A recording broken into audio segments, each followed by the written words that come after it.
warahmatullahi wabarakatuh. Alhamdulillah nahmaduhu wa nasta'inuhu wa nastaghfiruh wa na'udzu billahi min shururi anfusina wa min sayyiati a'malina. May yahdihillahu fala mudilla lahu wa may yudlil fala hadiya lahu. Asyhadu an la ilaha illallah wahdahu la syarika lah wa asyhadu anna Muhammadan abduhu wa rasuluhu. Rabbi shrah li sadri wa yassir li amri wa hlul 'uqdatam min lisani yafqahu qawli. Bapak Ibu hadirin jamaah yang dirahmati Allah Subhanahu wa taala, wabil khusus orang tua kita, guru kita Buya Kiai Haji Ghazali Musannif mata'anallahu bituli hayati. Mudah-mudahan beliau senantiasa diberikan kesehatan Allah Subhanahu wa taala. Baiklah Bapak Ibu sekalian, subuh hari ini kebetulan tadi malam kita ditelepon sama guru kita Al-Ustaz Hafizul Asad. Beliau agak kemalaman pulang ngaji, takutnya gak sempat subuh ini, jadi kita tukeran ya. Jadi nanti subuh Kamis itu kajian bersama Ustaz Hafid. Untuk kajian azkar yang biasa subuh Kamis ditukar pada subuh hari ini ya. Baiklah, kita menyambung kajian sebelumnya. Sebelumnya kita masih dalam pembahasan menjaga lidah dari ucapan-ucapan yang dimakruhkan. Minggu lalu kita sudah sampai pada ucapan bersumpah selain nama Allah, kemudian dikit-dikit sumpah, banyak sumpah gitu ya. Kemudian juga dimakruhkan ya, seseorang yang telah mengerjakan kemaksiatan ya, orang yang telah mengerjakan kemaksiatan kemudian dia menceritakan kemaksiatan tersebut pada orang lain. Nah, ini bahaya ya. Jadi makruh menceritakan kemaksiatan yang telah kita lakukan kepada orang lain. Kenapa? Karena itu akan memberatkan diri kita sendiri nanti di akhirat ya. Harusnya nggak ada saksinya, ini sudah ada saksi ya. Harusnya Allah bisa mengampuni, ini karena sudah ada saksi Allah tidak bisa lagi mengampuni. Udah, itu jadi berat jadinya. Jadi kalau punya maksiat ya jangan cerita-cerita dah, tobat aja udah. Tobat, baca banyak istighfar ya, bertobat kepada Allah, menyesal tidak melakukannya lagi dan bercita-cita untuk tidak mengulangi lagi ya. Itu kalau dosa kita kepada Allah. Adapun dosa kita kepada sesama, di samping bertobat ya, tetap kita datangi orang yang telah kita aniaya atau kita zalimi atau telah kita ganggu. Nah, kita datangi beliau, minta maaf, minta ridho. Kalau makanannya atau barang yang kita ambil, minta halal, minta ridho ya. Kalau nggak dimaafin, nggak diridhoin, datengin lagi, besoknya datengin lagi ya. Sampai 3 kali. Kalau aja masih nggak dimaafin, ya udah, berarti tugas kita banyak-banyakin doa buat dia ya. Banyakin doa buat dia, banyak istighfar buat dia. Kalau orangnya sudah meninggal, doain aja dia ya. Orang yang sudah meninggal, berarti kita bacain dia istighfar ya. Mudah-mudahan dengan itu, nah nanti kita di akhirat kalau kita dituntut ya, mereka sudah bisa memaafkan kita. Nah, itu pembahasan terakhir minggu lalu, larangan untuk menceritakan maksiat yang telah kita kerjakan. Menyambung kajian kita pada malam hari, pada subuh hari ini ya. Faslun, qala al-muallif rahimahullahu taala, faslun yahrumu 'alal mukallafi ayyuhaddisa 'abadal insan aw zaujatahu aw ibnahu aw gulamahu wa nahwahu bima yufsiduhum bihi alaihi idza lam yakun ma yuhaddisuhum bihi amran bima'ruf aw nahyan an munkar. Ya, pembahasan kita pada subuh ini yaitu larangan ya, larangan kepada orang yang sudah mukallaf ya. Orang yang sudah mukallaf berarti orang sudah baligh dan berakal ya, sudah baligh dan berakal. Larangan bagi mereka untuk apa ya? Mempengaruhi baik itu mempengaruhi hamba seseorang atau mempengaruhi istri orang, ya, atau mempengaruhi anak orang lain, ya, atau seumpama yang lain, ya, dipengaruhi pokoknya. Bima yufsiduhum bihi alaihi, dengan sesuatu yang bisa merusak hubungan mereka dengan yang lain, temannya yang lain. Kalau kita pengaruhi istri, berarti akan merusak dengan suaminya. Atau kita mempengaruhi anak, akan merusak hubungan anak dengan orang tuanya. Kalau kita pengaruhi pembantunya, hamba sahayanya, akan merusak hubungan pembantu dengan tuannya.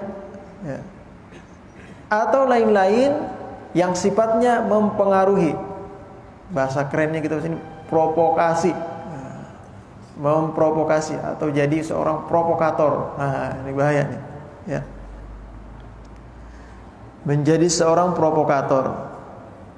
Untuk apa? Merusak hubungan seseorang. Nah, ya. Idza lam yakun ma yuhadditsuhum bihi amran bima'rufin aw nahyan an munkarin. Kalau apa yang diceritakan kepada orang tersebut, ya, bukan dengan tujuan dalam rangka amar ma'ruf nahi munkar. Bukan tujuan ini, ya. Jadi kalau kita ingin menceritakan sesuatu kepada istri orang atau sebaliknya kepada suami orang, ya. Nah, ini harus dalam rangka amar ma'ruf nahi munkar. Ya. Ada tujuan tertentu yang memang tidak bisa lagi, ya. Tidak ada jalan lain. Tidak ada jalan lain selain itu. Nah, baru kita boleh tuh. Ya.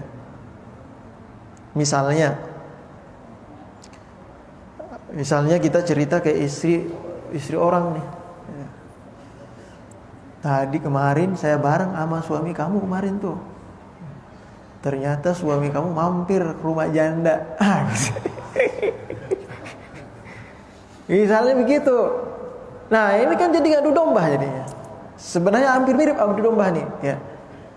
Hampir mirip mengadu domba. Tapi dia sebenarnya menceritakan sesuatu untuk merusak hubungan ini. Bukan membuat permusuhan, ingin merusak aja itu. Ada motif, ada tujuan lain. Misalnya dia sengaja mempengaruhi istrinya agar istrinya ini marah sama suaminya, kemudian istrinya minta cerai, habis cerai dia yang nikahin. Nah, itu ada tujuan ini nih. Ada batu di balik udang. Ya. Bakwan berarti. Ya, jadi ada motif dia, ada tujuan lain, ya. Nah, hal semacam ini dilarang dalam Islam, ya, nggak boleh. Merusak rumah tangga orang nggak boleh. Atau sebaliknya, ya, kita cerita ke suaminya, bang, kemarin itu saya nemu istri kamu di mall sama laki-laki, kayaknya siapa tuh, gak tahu juga saya tuh. Jangan-jangan dia punya pacar kali dia. Atau ada sama mantannya juga, yang nggak salah, gitu. Padahal dia itu sebenarnya ada urusan penting, bukan urusan selingkuh. Di mana ceritanya yang lain. Ya. Nah, kalau orang yang seperti ini, ya, ini bisa, ya, karena itu merusak rumah tangga orang lain. Nah, ini bukan makruh lagi yang seperti ini. Ya harumu, haram, ya. Dia menceritakan hal semacam itu hukumnya haram, ya. Berdosa alal mukallaf, ya, kepada seorang mukallaf. Nah, masuk juga di sini nih, ya. Masuk juga orang yang nanti ada hadis yang panjang itu. Ada orang udah mau nikah, ya. Ini perempuan dijodohin sama orang tuanya sama laki-laki lain, padahal dia udah punya pacar. Nah, udah punya pacar, tapi udah dijodohin. Lalu kata perempuannya, ya udah deh, terserah orang tua aja. Nah, akhirnya dia sudah lamaran nih, ya, sudah dilamar perempuan tadi, ya. karena persetujuan orang perempuan tersebut dan juga pilihan orang tua. Nah, ini pacarnya gak rela dia. Akhirnya dia datang apa? Dia datang memprovokasi. Nah, tahu nggak itu calon kamu itu orang ini. Nah, itu disebutkan aib-aibnya. Agar apa? Agar si perempuan tadi menceritakan kepada orang tuanya, itu si fulan itu orangnya begini.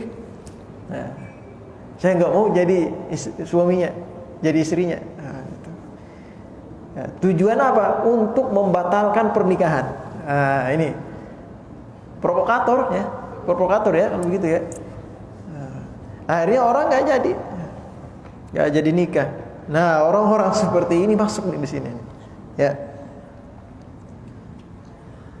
Qala Allah Ta'ala, Allah Subhanahu wa taala berfirman, "Wa ta'awanu 'alal birri wat taqwa wa la ta'awanu 'alal ismi wal 'udwan."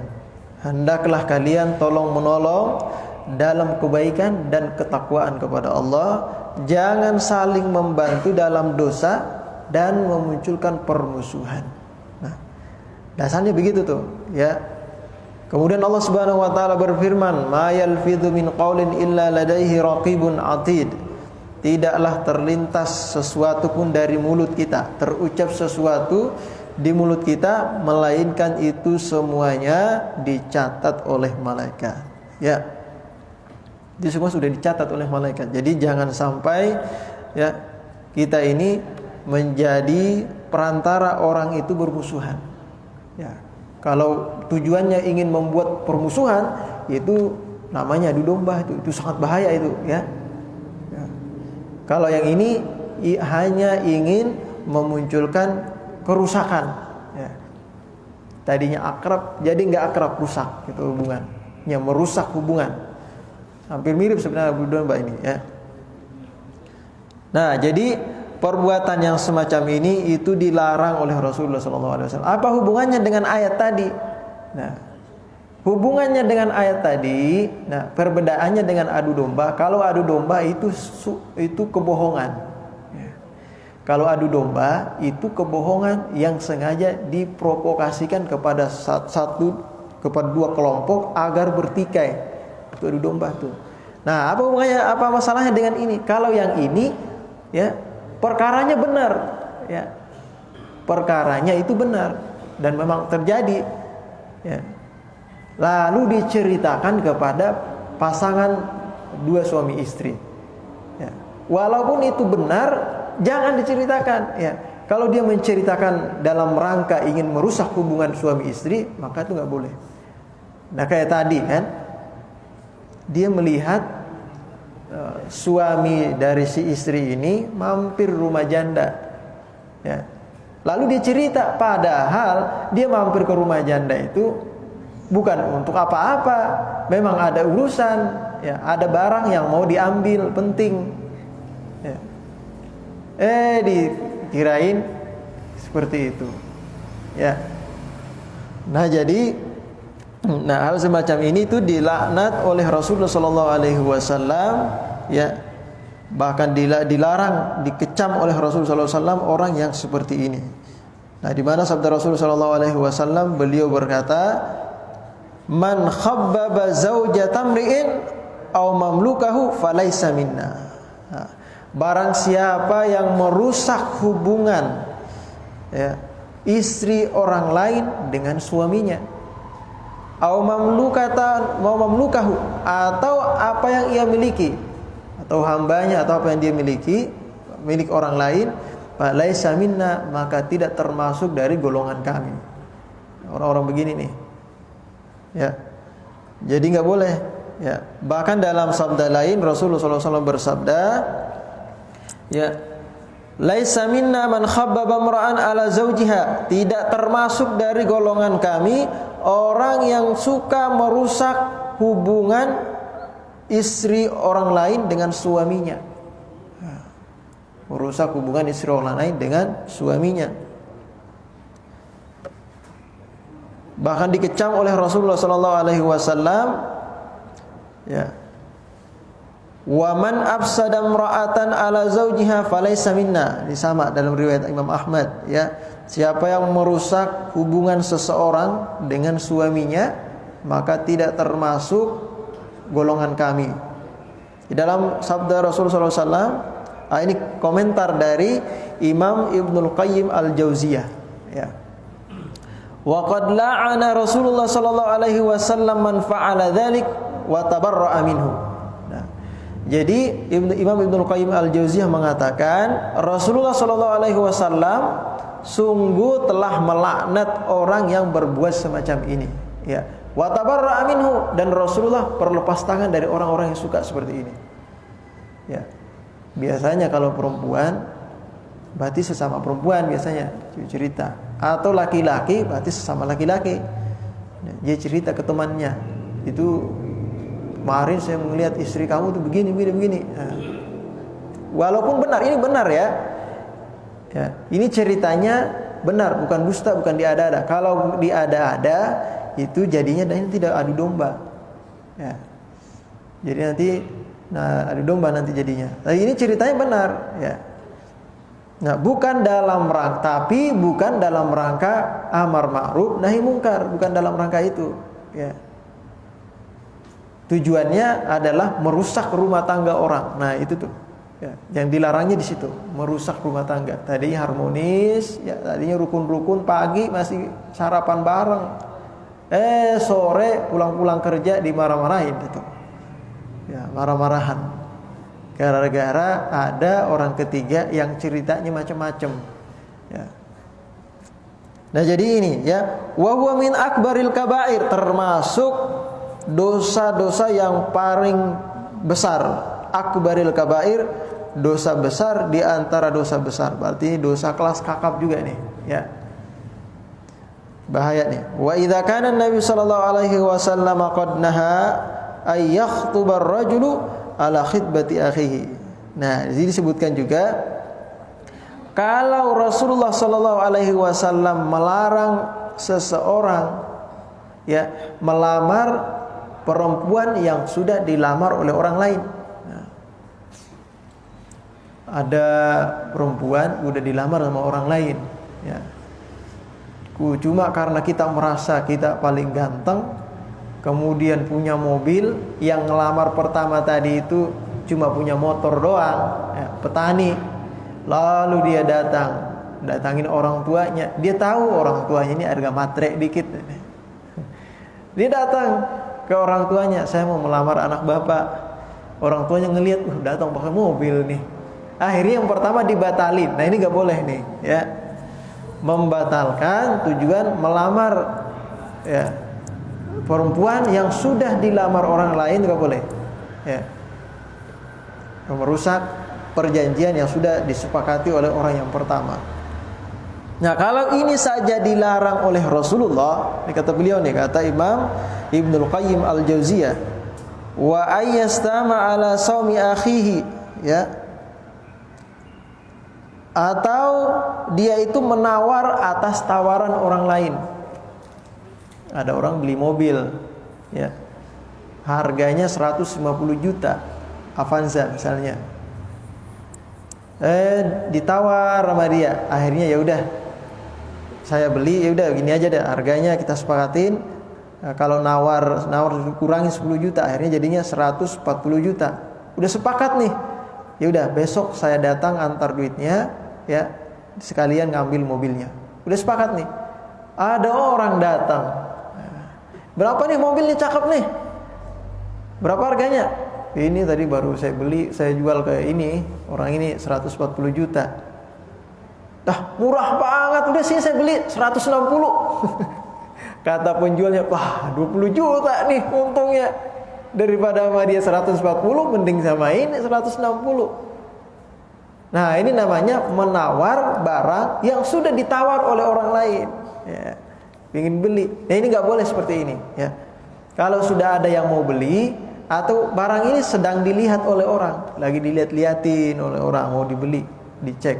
Jangan kita datang juga ke situ ngeliatin, saya yang ini nih. Itu sudah dipilih oleh orang, ya.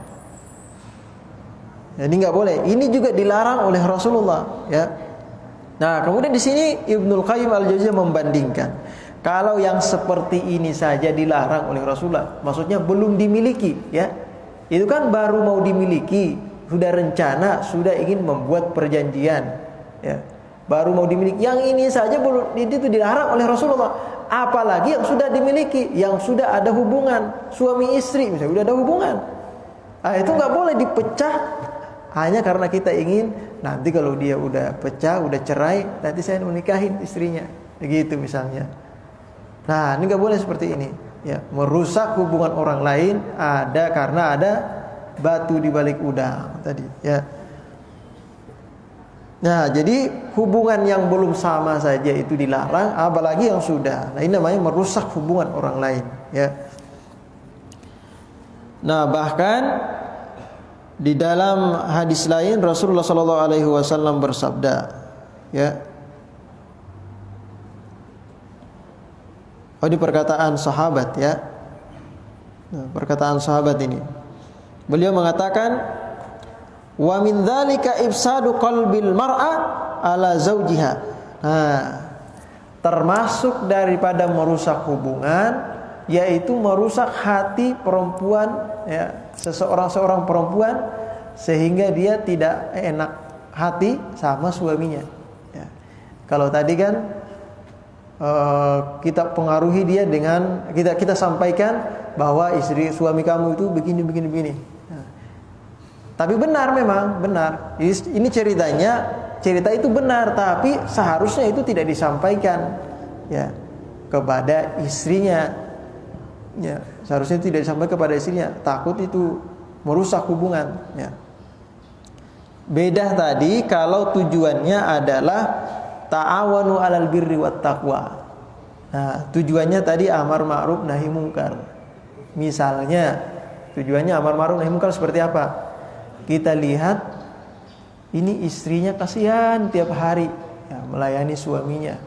Padahal itu suaminya, ya, suaminya tiap hari kerjanya misalnya menipu orang.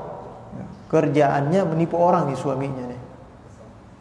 Nah, lalu kita punya harapan nih, ya.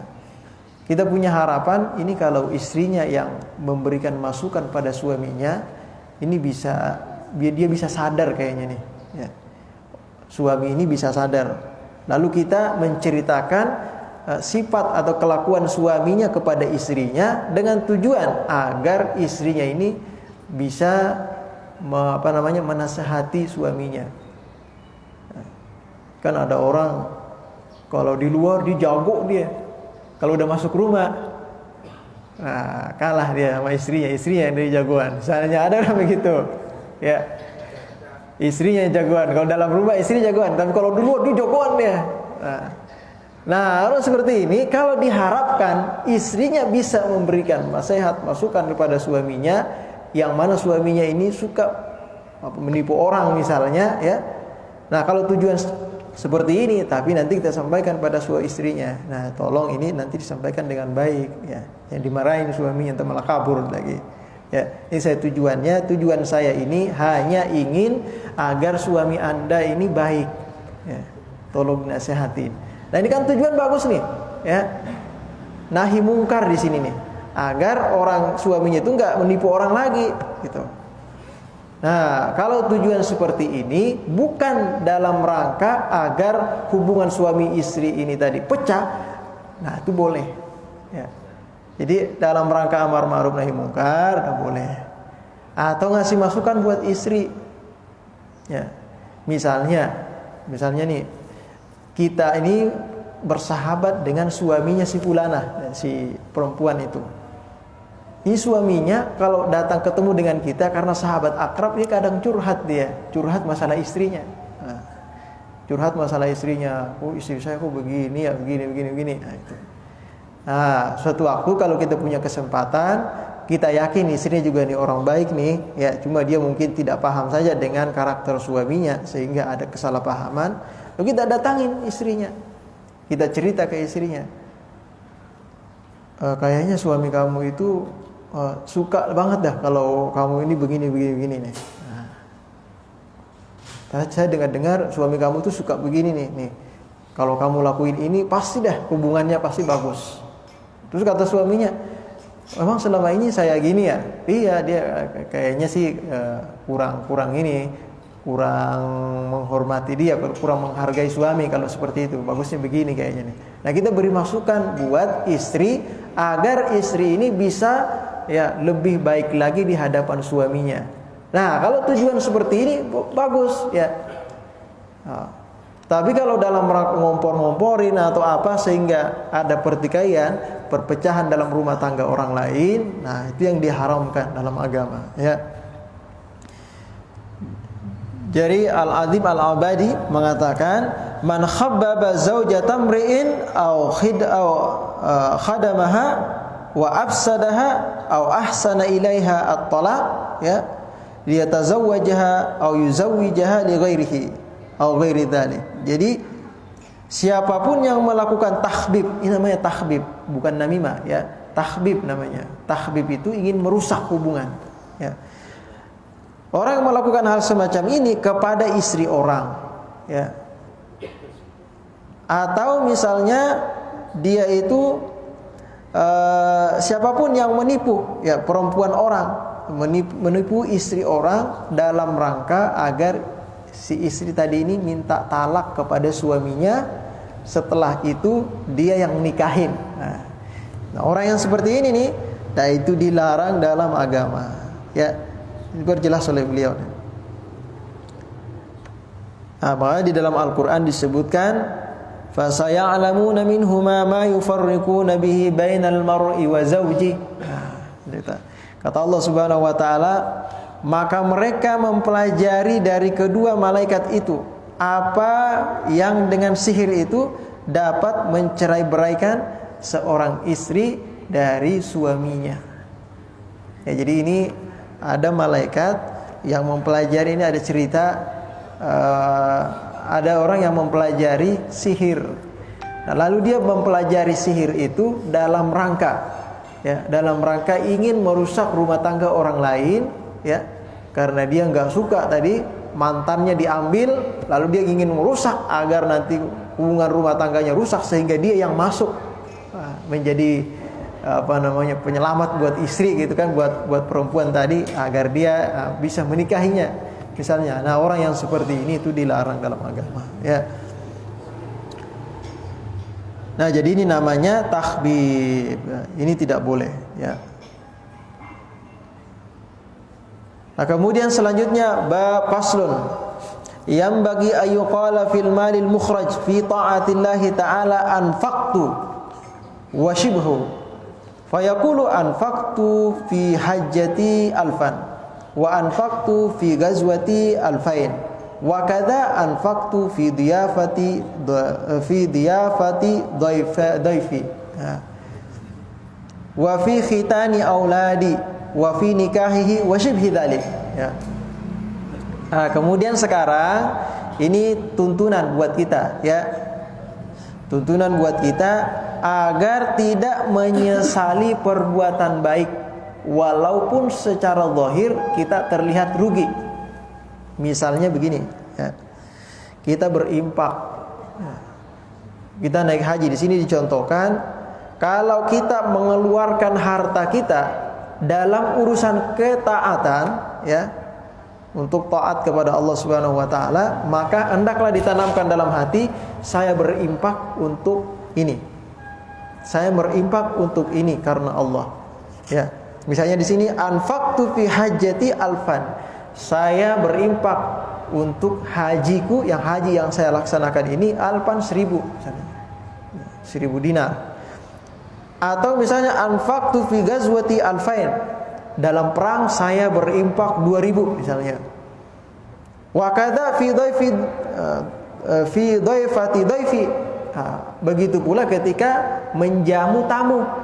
Saya menjamu tamu, mempersiapkan ini, saya infakkan semuanya, itu sedekahkan semua buat tamu agar tamu ini senang gitu. Nah, hendaklah seperti itu ya. Jangan sampai seperti yang kedua nih. Yang terlarang itu adalah wala yaqulu ma yaquluhu katsirun minal awam. Jangan sekali-kali berkata seperti apa yang diucapkan oleh orang-orang awam, Ya, apa katanya? Gharimtu fi dhaifi. Gara-gara tamu datang saya jadi ngutang-ngutang nih. Nah, dia kan harusnya tadi kan berbuat baik, menjamu tamu kan pahalanya bagus tuh, taat tuh. Cuma dia menyesal gara-gara tamu datang, akhirnya dia ngutang. Nyesal dia. Nah, jadi dia seakan menyesali perbuatan taatnya. Nah, yang terlarang di sini adalah menyesali perbuatan taat. Harusnya disesali itu dosa. Perbuatan taat itu alhamdulillah bisa berinfak, bisa bersedekah pada tamu hari ini walaupun ngutang. Misalnya begitu, ya. Atau misalnya au hajatin. Nah, tadi ya. Gara-gara saya naik haji rugi saya 10 juta. Begitu dia ngomongnya. Gara-gara naik haji rugi saya 10 juta. Padahal haji itu kan ketaatan kepada Allah, ya. Dia sudah mampu, dia malah mengatakan rugi. Nah, ini ya salah tempat, ucapan penyesalan itu salah tempat. Ya, harusnya dia bersyukur pada Allah bisa berbuat taat, tapi salah tempat dia malah menyesal di situ. Nah, ucapan-ucapan semacam ini ya itu dimakruhkan. Kalau yang di awal tadi yang pertama ya menimbulkan perpecahan di rumah tangga itu haram ya. Kalau yang ini makruh nih ya, menyesali perbuatan taat. Misalnya nih contoh kita lagi nunggu barang nih ya, kita lagi nunggu hadiah ya. Nanti ini hadiah kamu mau dikirim nih sana nih. Yaudah saya tungguin di masjid dulu yakin. Saya tungguin di masjid dulu yakin. Ditungguin teleponnya gak datang-datang. Adzan udah santri udah adzan masuk waktu sholat. Akhirnya apa? Kalau kita nungguin gak sholat kita nih, udah kita tinggalin aja, kita laksanakan sholat berjamaah. Ketika sholat berjamaah ya, ternyata dia nelpon, handphone kita silent ya. Atau kita mati, kita airplane, akhirnya gak kedengeran kan, gak ketahuan. Kita habis sholat, kita doa-doa, zikir. Setelah sholat baru kita buka handphone. Ada telepon nih masuk nih. Dilihatin, bang, maaf bang, tadi saya udah telepon beberapa kali, cuma karena abangnya nggak ada, jadi hadiahnya di cancel, nggak jadi. Lalu kata dia dalam hati, gara-gara saya sholat tadi nih. Nah, gara-gara sholat ini menyesal begitu tuh. Nah, ini nggak boleh nih, ucapan semacam ini nggak boleh nih. Ya, gara-gara saya sholat nggak dapat hadiah saya ini. Nah, sholat disalahin kayak gitu. Ya. Kalau gini kan waktu buru-buru kan ini. Ini gimana? Kenapa? Buru-buruin aja tadi sholatnya aturan ya. Ya, gitu dia. Aturannya saya tadi salah sendiri aja nih, saya cepetin gitu, biar saya nungguin lagi di sana. Nyesal dia sholat berjamaah. Nah, ucapan yang semacam ini makruh. Ya. Jangan diucapkan. Ya. Karena penyesalan itu hanya untuk perbuatan dosa saja. Kalau ketaatan itu disyukuri. Alhamdulillah tadi udah sholat. Ya, walaupun nggak dapat hadiah, ya mudah-mudahan Allah ngasih hadiah lain nanti, kesempatan lain. Harusnya begitu. Nah, ini menyesal dia. Nyesal saya sholat berjamaah tadi, jadi nggak dapat hadiah ini. Nah, gitu. Nah, ucapan-ucapan ini dimakruhkan. Wa hasilhu anna anfaqtu wa shibhu yakunu fi ta'ah. Jadi kesimpulannya adalah sifat-sifat mensyukur ya atau menafkahkan sesuatu dalam ketaatan ya itu sangat bagus sekali. Adapun ucapan menyesal gara-gara ini, gara-gara itu hanya itu dinisbatkan kepada perbuatan yang atau kemaksiatan, perbuatan dosa. Ya. Jadi jangan salah tempat, salah kamar nanti tempatnya. Ya. Nah, sampai di sini barangkali ada yang mau bertanya, silahkan. Silakan Pak, mau tanya. Jadi masalah ya. Adik. Wah, orongan nih. Luar biasa. Ya. Tadi kan tentang ucapan ya. Tadi kan disebutkan bahwasanya ada ayat itu wa ma yalfidu min qaulin. Ma yalfidu min qaulin illa ladaihi raqibun atid. Yang dimaksud min qaulin apakah madrul, apakah secara hakikatul lafzinya memang dari ucapan itu sendiri ketika dicatat, atau ba'da fi'li setelah dia mengerjakannya, atau ba'da iradati. Maksudnya ketika kita mengerjakan itu kita mengatakan sesuatu ya, tetapi hati kita tidak segera masuk di sini. Apakah dari pekerjaannya yang dicatat, apakah dari hatinya gitu. Iya. sedikit persembarangan. Artinya mengatakan asli islah, tetapi kerjanya bukan. Karena nanti akan kalau min qaulin itu bagaimana dengan ayat itu yang dikerjakan oleh salah satu yang saudara Yusuf itu, qala qailun minhum, itu saudara Yusuf ketika walqu fi ghayabatil jub yaltaqitu ba'du sayyarah, itu kan kalau dalam tafsir itu saudara Yusuf itu ketika ingin membunuh Yusuf yaktul lah gitu, mengatakan kepada mereka buang saja ke sumur. Itu ditafsir mengatakan saudara Yusuf itu dalam hatinya ingin menyelamatkan Yusuf agar tidak dibunuh. Nah, apakah saudaranya ini sudah termasuk konspirasi lah, macam kayak Memberi keringanan. iya, tapi dalam artian memberi keringanan, tetapi ucapannya dia ini seakan-akan ingin mencelakai Yusuf, membantu dalam mencelakai. Apakah nanti dengan ladai itu? Apakah ucapannya di sini juga? Apakah nanti yang dicatat itu ucapannya? Apakah Atau ada dalam hatinya? Ya. Yang pertama, yang kedua tentang itu ketika Nabi Nuh alaihissalam ketika berdoa, ya Rabb la tadar alal ardi minal kafirin dayyara, jangan kau tinggalkan sama sekali di bumi itu dari orang-orang kafir, sehingga Allah itu mengirimkan hujan macam kayak tsunami, menghilangkan semua orang kecuali orang-orang yang taat kepada Nabi Nuh. Itu dengan dalam kitab Mizanul Kubro itu ada pembahasan itu bahwasanya ketika Nabi Daud diceritakan ulama bana itu baitan min buyutillah, setiap kali beliau itu ingin membangun rumahnya Allah semacam masjid itu untuk peribadatan, itu hancur dengan sendirinya. Kemudian Nabi Daud mengatakan, kenapa ya Rabb saya membangun rumah ini hancur? Allah mengatakan, bagaimana bisa rumah saya dibangun oleh tangan yang penuh darah? Bukannya saya ini ketika berperang dengan musuh-musuhmu itu untuk agamamu, bukankah dia juga hamba-hamba? Nah, ini kan agak sedikit. Apakah keinginan Allah itu bisa begitu gitu? Padahal satu sisi Allah mengijabkan doanya Nabi Nuh, tapi satu sisi Allah sangat ketika Nabi Daud itu gimana? Baik, ini ada dua pertanyaan nih, udah panjang banget pertanyaannya.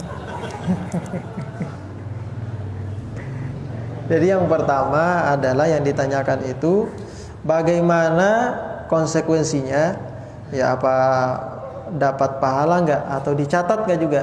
Lain di mulut, lain di hati, intinya begitu. Ya, lain di mulut, lain di hati. Dia ngucapin A tapi dalam hatinya B. Nah, ini yang dicatat yang mana nih? Yang di mulut, apa yang di hati di sini? Ya. Karena firman Allah tadi, ma yalfidhu min qaulin illa ladaihi raqibun atid. Ya. Kalau yang di mulut itu sudah perbuatan. Kalau yang di hati itu bisa jadi niat atau cita-cita. Ya. Nah, sekarang dari permasalahannya dalam firman Allah ini jelas dikatakan ma yalfidhu min qaulin. Ya. Apa yang sudah dikerjakan, ya. Sudah terucap dan itu dicatat oleh Allah. Adapun yang masih dalam hati, ya, kalau itu niat baik, ya, kemudian kemudian terlaksana, dapat 2. Kalau dalam hati niatnya baik, ya, dapat 1. Kalau dia ada niat baik nih, dapat 1 niat baik itu, dapat pahala 1. Kalau dilaksanakan, terrealisasi, maka dia dapat 2 dia. Ya, tadi dia niatnya dalam hati membantu. Tapi membantunya itu dengan apa? Dengan perbuatan yang lebih ringan dari membunuh. Jadi dibandingkan dengan saudara-saudaranya Yusuf kan berniat untuk membunuh Yusuf. Tapi ada salah satu dari beberapa saudaranya Yusuf ini mengatakan, jangan dibunuh, buang aja ke sumur. Tujuan dia agar tidak dibunuh, tapi dia meringankan mudarat yang akan menimpa Nabi Yusuf. Tadinya mau dibunuh, gak jadi dibunuh, tadi malah jatuh ke sumur. Tapi kan jatuh juga ke sumur kan gitu, dibuang juga gitu. Nah, tujuan yang niatnya itu sudah dapat pahala. Ya. Nah, ucapannya itu buang ke sumur itu sebenarnya kalau kita lihat itu malah akhafud dararain. Ya. Justru itu dapat pahala juga sebenarnya, karena dia sudah memberikan keringanan, ya. Memberikan usulan untuk diberi keringanan. Dia sudah sebenarnya, walaupun secara zahir ya sama aja dibuang juga. Ya daripada dibunuh tadi. Kalau ini sebenarnya sudah ini. Yang jadi permasalahan itu orang disuruh bersaksi. Ya. Orang disuruh bersaksi. Dia sebenarnya tidak melihat. Ya, dia sebenarnya nggak melihat. Lalu dia, kamu jadi saksi ya. Ini duit nih 10 juta DP. Gitu. Akhirnya kata dia apa? Udah saya bersaksi. Saya bersaksi bahwa saya melihat dia. Melihat perkara ini, misalnya ini perkara yang di tol ya KM 50, dia jadi saksi dia. Padahal saksi palsu. Dibayar misalnya. Dia ngucapin berbeda dengan hati nuraninya. Sebenarnya hati nuraninya nggak tega juga sebenarnya, ya. Cuma yang dia ucapkan itu sudah palsu. Yang dicatat yang mana nih? Ya tetap aja yang terucap dalam mulut. Ya. Yang belum terucap dan yang dalam hati itu baru nilainya 1. Kalau dilaksanakan yang bagus dapat 2. Ya. Adapun yang sudah terucap di mulut itu sudah dicatat itu. Ya.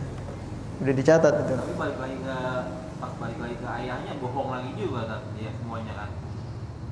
Itu gimana segala gitu kan. Iya, bohong lagi semuanya. Ya. Bohong kelompok gitu. Kebaikan yang tadinya diperbuat lagi kejahatan ini kan bohong lagi. Itu enggak, itu perbuatan lain lagi itu. Kayak yang tadi ini, ya itu sudah tercatat oleh Allah. Itu udah perbuatan baik dia. Ya. Nah, pertanyaan yang kedua apa tadi? Udah lupa, panjang banget pertanyaan soalnya. Ya.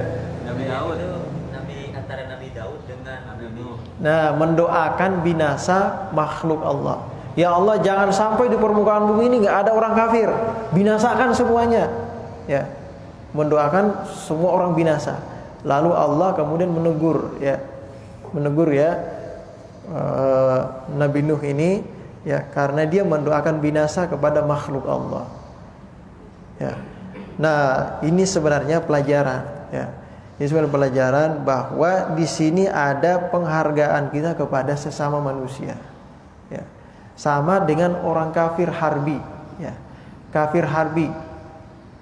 Orang kafir yang mereka itu tidak suka dengan Islam, memusuhi Islam. Bolehkah kita sewena-wena datang membunuh mereka? Gak boleh. Dalam aturan Islam adalah selama dia belum mendahului memerangi kita, kita gak boleh angkat senjata. Ya. Waqatilul ladzina yaqtulunakum. Perangi orang yang sudah memerangi kalian. Kalau dia kafir harbi tapi belum merangin kita, jangan diperangi duluan. Ya, kecuali mereka sudah memerangi kita, baru kita perang. Gitu. Ya. Nah, ini kan orang kafir di permukaan bumi binasakan semua. Nah, kok bisa seperti itu? Nah, ini cuma Allah ingin memberikan pelajaran. Ya. Ya. Jadi apapun yang disebut dalam Al-Quran itu semua penuh pelajaran gitu. Ya. Ya kurang lebih seperti itu. Ada lagi yang mau bertanya Pak? Ya silakan.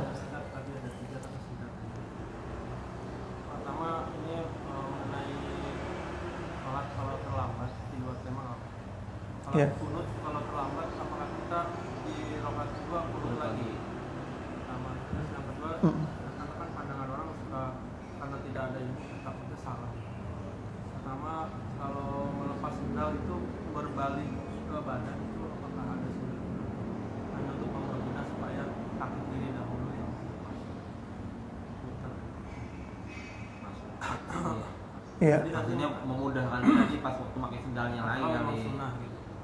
Kemudian satu lagi ketika habis sholat wajib, kemudian sholat sunnah, saya suka perhatikan kalau di tangan kita itu suka merubah posisi mereka. Bahkan mereka nggak mau sholat sunnah dulu sebelum sebelahnya diajak untuk Tukeran gitu ya. Iya, itu apakah sunnah juga atau memang hanya tradisi? Baik, jadi yang pertama bagaimana dengan orang yang masbuk sholat subuh datang pada rakaat kedua, contohnya ya, datang rakaat kedua, akhirnya rakaat kedua dia karena imam kunut dia ikut kunut, ya kan? Nanti kan habis imam salam dia nambah 1 rakaat. Nah ini kan baru rakaat kedua buat dia, apakah dia kunut lagi atau tidak? Nah itu pertanyaannya ya. Kalau secara sunnah ya, dia masih kunut lagi. Ya. Karena yang disunahkan di sini yang dikerjakan oleh orang masbuk itu yaitu apa yang dikerjakan pada hal-hal yang dituntut pada rakaat tersebut. Dan tidak boleh mengerjakan sesuatu yang tidak dituntut pada rakaat tersebut. Ya. Jadi dia kunut lagi. Wah, ini kan 2 kali kunut, ya gak jadi masalah. 2 kali doa kan enak, bagus. Gitu. Ya. Itu yang sunnah buat dia. Kalau yang tadi karena ngikut imam. Ya. Yang tadi yang pertama ngikut imam, yang sunnah buat dia pada posisinya, pada keadaannya itu di rakaat kedua dia kunut. Menurut mazhab Syafi'i ya. Jadi kunut, ya. Sama dengan orang yang bangkit dari rakaat. Harusnya kalau bangkit dari rakaat kedua itu ngangkat tangan. Ya. Ngangkat tangan, Allah sunnahnya. Tapi dia kan masbuk. Dia masuknya di rakaat kedua. Hitungannya untuk dia baru 1. Kalau imam makmum yang lain yang sudah duluan hitungannya sudah 2. Yang makmum lain ngangkat tangan, dia belum sunnah ngangkat tangan. Karena dia baru rakaat pertama. Nanti pada dia rakaat kedua baru dia angkat tangan. Jadi sunnah sesuai dengan posisi kita. Tuh. Adapun perbuatan dikerjakan oleh imam itu harus diikutin oleh makmum. Kemudian pertanyaan yang kedua, kita masuk masjid kan harusnya kita ngadap ke masjid, ini malah membelakangi masjid karena tujuannya membelakangi, masuknya mundur gitu masuknya ya. Masuknya mundur bukan maju gitu. Karena tujuannya membalik sandal. Jadi kalau kita ngadap ke ini kan sandalnya kan ngadap ke masjid. Kalau kita balik aja begini biar nggak balik-balikin lagi sama orang yang nyusahin orang nanti. Ya. Nah, itu akhirnya kita mundur, masuknya mundur ya. Itu nggak jadi masalah. Nggak jadi masalah. Mau mundur, yang penting nanti intinya adalah masuk masjid kaki kanan. Yang penting masuk masjid kaki kanan. Tidak ada penjelasan baik gayanya gaya maju atau gaya mundur. Kalian mau masuk masjid sini gayanya gaya mundur gitu kan? Tapi kaki kanan mundur masuk gitu. Dapat gak pahala kaki kanan juga? Ya dapat aja juga karena gak ada ketentuan harus menghadapkan wajah ke masjid, gak ada ketentuan.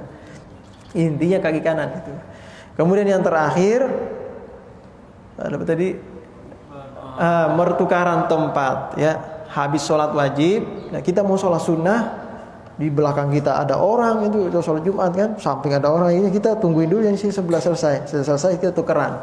Ini pernah mengistimbat kepada salah satu hadis Rasulullah SAW yang dilakukan oleh sahabat ya, dilakukan oleh sahabat di mana sahabat ini mengundang Rasulullah datang ke rumahnya.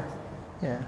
Di sahabat ini kerjaannya tidak ada satu tempat pun dalam rumahnya kecuali sudah ditempati buat sholat.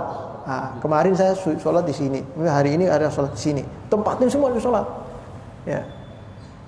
Nah kemudian ini mengundang Rasulullah agar Rasulullah sholat di rumahnya, agar dapat keberkahan, agar rumahnya juga menjadi saksi. Jadi intinya adalah kembali kepada salah satu firman Allah, saya lupa ayatnya seperti apa bunyinya, yang mana seperti ini. Bahwa apapun yang kita tempati di permukaan bumi ini, mereka semua akan menjadi saksi atas apa yang kita kerjakan di dunia. Kalau kita berbuat jahat, lah nggak ada yang lihat nih, aman nih. Nah, akhirnya dia maksiat. Itu tempat-tempat yang kita tempati maksiat itu menjadi saksi buat kita. Jadi sebenarnya tujuannya adalah mencari saksi yang banyak. Jadi kita di sini jadi saksi nih, kita sholat sini. Jadi tempat yang kita tempat sholat jadi saksi nanti di akhirat. Saya bersaksi bahwa dia dulu sholat di atas saya. Pindah lagi ke sini itu jadi saksi. Ya. Tujuannya seperti itu. Ya. Itu saja mungkin kita cukupkan. Kita baca suratul Fatihah. Ya. Mudah-mudahan kita senantiasa mendapatkan taufik dan hidayah dari Allah Subhanahu wa taala, dijaga oleh Allah Subhanahu wa taala dari hal-hal yang tidak kita inginkan, dijaga dari penyakit-penyakit yang menular, yang sehingga kita bisa berbuat taat kepada Allah lebih sempurna lagi. Ala hadini wa kulli niyatin shalih wa ila hadratin nabi al-Fatihah. A'udzubillahi minasyaitonir rajim. Bismillahirrahmanirrahim. Alhamdulillahirabbil alamin arrahmanir rahim maliki yaumiddin. Iyyaka na'budu wa iyyaka nasta'in. Shiratal mustaqim. Shiratal ladzina an'amta 'alaihim ghairil maghdubi 'alaihim. Amin. Bismillahirrahmanirrahim. Alhamdulillahirabbil alamin. Wassalatu wassalamu ala sayyidina Muhammadin wa ala alihi washabihi ajma'in. Allahumma bihaqqil Fatiha wa sirril Fatiha wa karamatil Fatiha farijal ham ya kashifal gham ya man yabdi yaghfiru yarham. Allahumma ighfir li ummati sayyidina Muhammad warham ummata sayyidina Muhammad wastur ummata sayyidina Muhammad wajbur ummata sayyidina Muhammadin sallallahu alaihi wasallam. Allahumma akhrijna min dhulumatil wahm wa akrimna bi nuril fahm wa aftah lana abwabal ilmi wa zayyinna bil akhlaqil hasanati wal hilmi. Allahumma nawwir qulubana bi nuri hidayatika kama nawwartas samawati wal arda abadan birahmatika ya arhamar rahimin. Rabbana taqabbal minna innaka antas samiul alim wa tub alaina innaka antat tawwabur rahim. Rabbana atina fid dunya hasanah wa fil akhirati hasanah wa qina adzabannar. Sallallahu ala khairin wasallam wa alihi wasallam wa walhamdulillahi rabbil alamin. Sallallahu alaihi wasallam.